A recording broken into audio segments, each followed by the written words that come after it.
Des canons à eau et la police montée, le rassemblement de juifs ultra-orthodoxes a dégénéré hier à Jérusalem. Les manifestants protestaient contre une décision de la Cour suprême israélienne qui instaure le service militaire pour tous et toutes. Jusqu'à présent et depuis la création de l'État hébreu, les Haredim qui étudient la Torah étaient exemptés. On reste en Israël pour se pencher sur cette région, la Cisjordanie. Depuis les accords d'Oslo signés en 1995 par Arafat et Rabin, elle est partagée en 3 zones. La zone A, sous contrôle palestinien, la zone B, gérée par l'autorité palestinienne et Israël, mais en fait sous contrôle sécuritaire exclusivement israélien. Et enfin, cette grande zone C.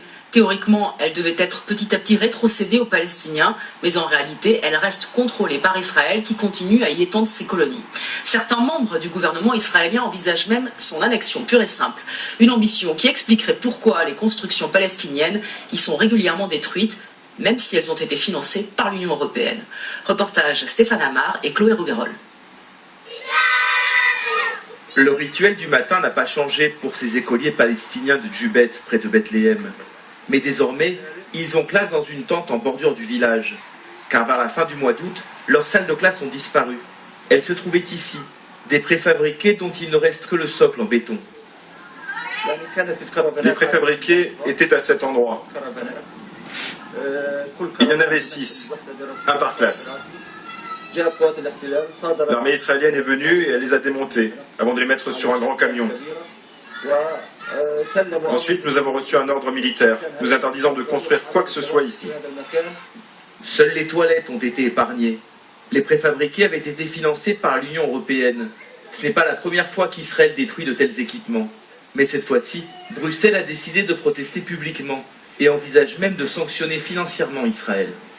Nous appelons les autorités israéliennes à cesser la politique de construction et d'expansion des colonies, ainsi que l'usage exclusif des terres par les Israéliens qui empêche le développement palestinien. Et nous appelons le gouvernement israélien à restituer les équipements et les infrastructures confisquées. L'Union européenne finance des constructions ici, car elle considère que toute la Cisjordanie appartient aux Palestiniens. Mais Israël ne l'entend pas de cette oreille. L'école se situe en zone C, un découpage issu des accords d'Oslo qui regroupe les zones rurales et les colonies, presque 2 tiers de la Cisjordanie. Sur le terrain, les Palestiniens n'y ont quasiment aucun pouvoir. L'autorité palestinienne ne vient jamais ici. Elle reste là-bas, à Bethléem. C'est Israël ici, c'est Israël. Vous voyez juste après la colline là-bas, ce ne sont que des colonies.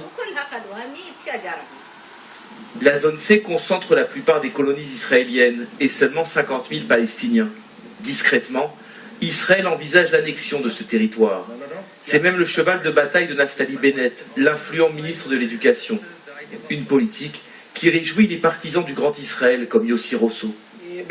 Bennett est sur cette ligne bien sûr, mais Benjamin Netanyahou également, même s'il parle encore de temps en temps d'un État palestinien.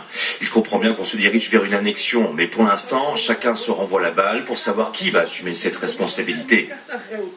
Le gouvernement israélien ne semble pas vouloir tenir compte des protestations de l'Union européenne. Il vient d'inaugurer une nouvelle autoroute reliant Jérusalem à la zone C. À Tringles, à Fil, à Gaines.